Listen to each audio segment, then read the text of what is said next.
Pria di Kabupaten Tulung Agung diamankan oleh Satreskrim Polres.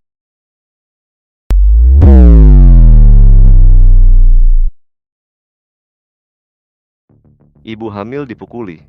Masjid yang harusnya tempat ibadah malah jadi arena bentrokan. Tugu pesilat dihancurin pesilat lain. Tawuran udah kayak acara rutin.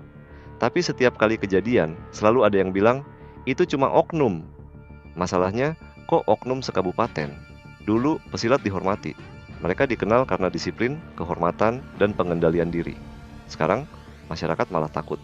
Bukannya jaga ketertiban, malah bikin onar. Silat yang harusnya warisan budaya malah jadi simbol arogansi dan ego yang kebablasan. Kenapa bisa gini? Apa ilmu silatnya yang salah? Apa yang ngajarin nggak bener? Atau ini murni gara-gara generasi sekarang yang lebih gampang kepancing emosi? Gue bakal bahas. Kenapa pesilat sekarang lebih sering muncul di berita kriminal daripada jadi panutan? Siapa yang salah? Dan apa yang harus diubah biar silat balik lagi ke akarnya? Sebagai ilmu yang dihormati, bukan ditakuti. Karena pendekar sejati itu bukan yang paling kuat, tapi yang paling bisa nahan diri.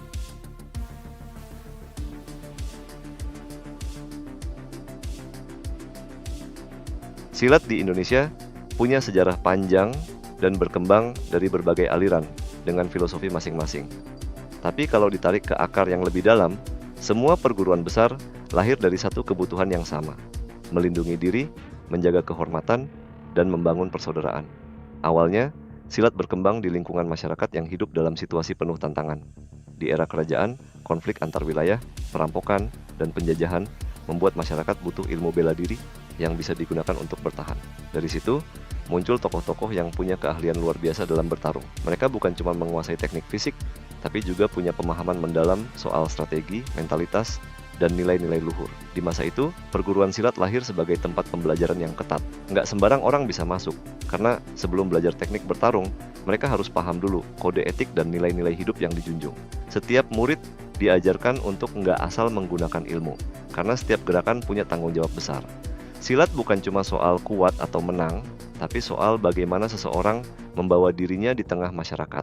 Seiring waktu, berbagai aliran silat berkembang di berbagai daerah, masing-masing dengan ciri khas sendiri. Ada yang lebih menekankan filosofi dan spiritualitas, ada yang fokus ke teknik bertarung yang efektif, ada juga yang menggabungkan keduanya.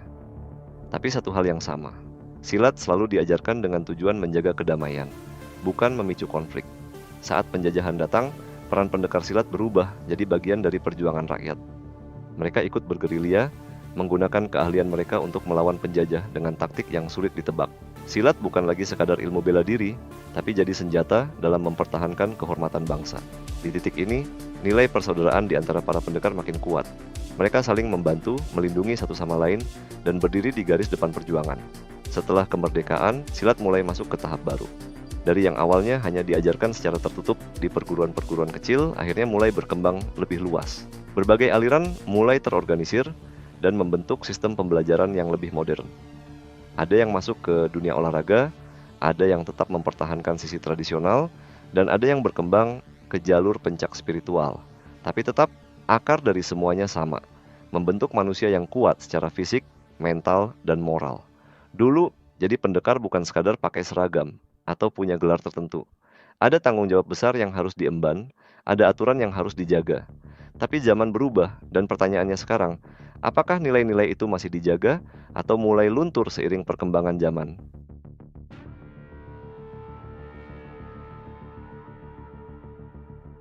Masyarakat sekarang nggak lagi melihat silat sebagai ilmu kehormatan seperti dulu.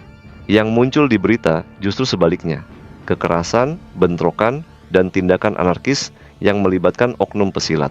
Sekarang orang nggak nanya seberapa hebat teknik yang mereka punya, tapi seberapa sering nama mereka muncul di kasus-kasus keributan. Kalau silat dulunya identik dengan disiplin dan pengendalian diri, kenapa sekarang lebih sering dikaitkan dengan tawuran dan arogansi? Di banyak daerah, masyarakat mulai resah. Bukan karena silatnya, tapi karena kelakuan sebagian orang yang mengaku pesilat, tapi justru bikin onar. Ada yang konvoi ugal-ugalan, memblokir jalan, bikin keributan di tempat umum, bahkan menyerang warga yang nggak ada hubungannya sama sekali.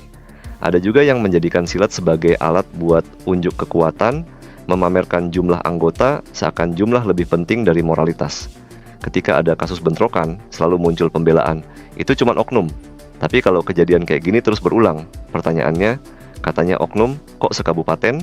masyarakat mulai kehilangan kepercayaan. Mereka yang dulu menghormati pendekar sebagai sosok yang bijak dan melindungi justru sekarang takut kalau ada gerombolan berseragam tertentu lewat. Silat yang seharusnya jadi kebanggaan budaya malah mulai dihindari. Banyak orang tua yang ragu-ragu kalau anaknya mau belajar silat. Bukan karena nggak percaya sama ilmunya, tapi karena takut anak mereka terseret ke dalam lingkungan yang salah. Lebih parah lagi, banyak kejadian di mana oknum pesilat justru merasa superior di atas hukum. Mereka berani bikin keributan di tempat ibadah, menyerang warga biasa, bahkan menganggap aparat sebagai musuh kalau ada yang berani menindak. Bukan cuma masyarakat yang dirugikan, tapi juga negara yang harus terus menangani konflik yang mestinya nggak perlu terjadi. Polisi sering jadi sasaran kemarahan, padahal mereka cuma menjalankan tugas. Ketika ada tindakan tegas, muncul gelombang solidaritas yang seakan membenarkan perilaku yang salah. Mereka yang masih memegang nilai-nilai asli silat akhirnya kena imbas. Para pendekar yang benar-benar menjaga kehormatan harus menanggung stigma buruk dari ulah sebagian orang. Bukannya dihormati, mereka malah harus berusaha menjelaskan bahwa silat bukan tentang kekerasan. Tapi gimana masyarakat bisa percaya kalau yang lebih sering terlihat justru tindakan brutal di jalanan? Keresahan ini nggak datang tiba-tiba. Ini akumulasi dari kejadian-kejadian yang terus berulang tanpa ada perubahan. Dan kalau dibiarkan, bukan cuma citra silat yang rusak, tapi juga kepercayaan masyarakat yang makin hilang. Pertanyaannya sekarang, mau sampai kapan ini dibiarkan?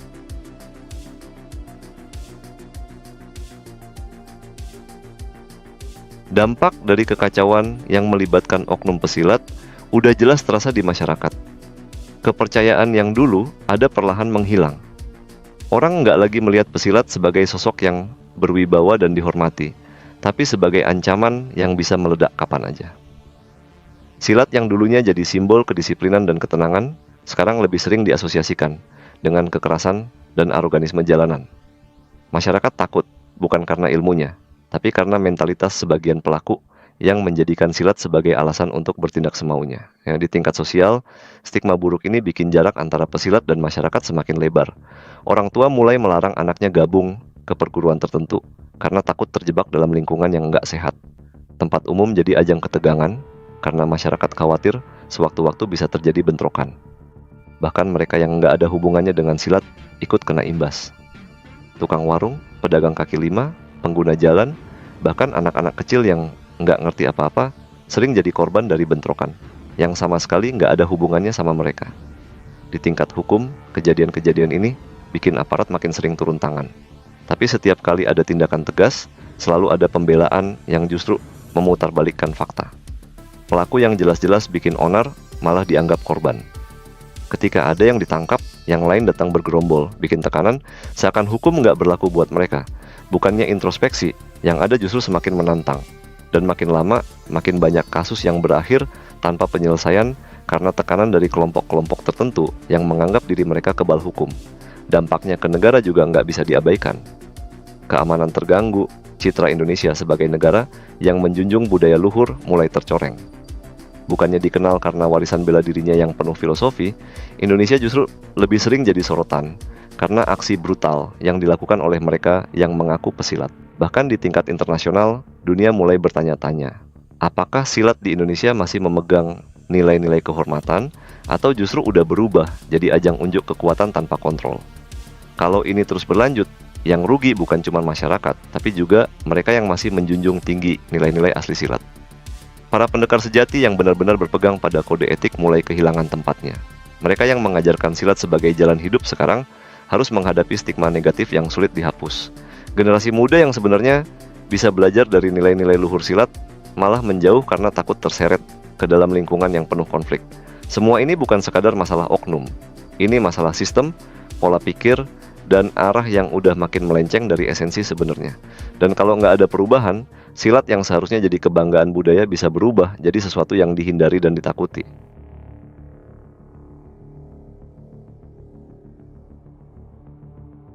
Kalau kita lihat sejarah, silat dulunya adalah simbol kehormatan, kedisiplinan, dan pengendalian diri.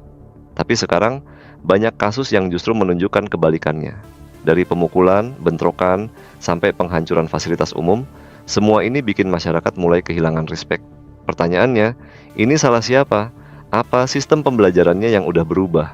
Apa ini cuma soal mentalitas generasi sekarang yang makin gampang terpancing emosi? Atau mungkin ada faktor lain yang bikin silat kehilangan arah? Yang jelas, kalau kejadian-kejadian kayak gini terus berulang, silat yang harusnya jadi warisan budaya bisa berubah jadi sesuatu yang ditakuti dan dihindari. Masyarakat punya hak buat bertanya, apa yang sebenarnya terjadi dengan dunia persilatan? Karena kalau pesilat sejati adalah mereka yang berpegang teguh pada kehormatan, kenapa justru sekarang lebih banyak yang bikin resah?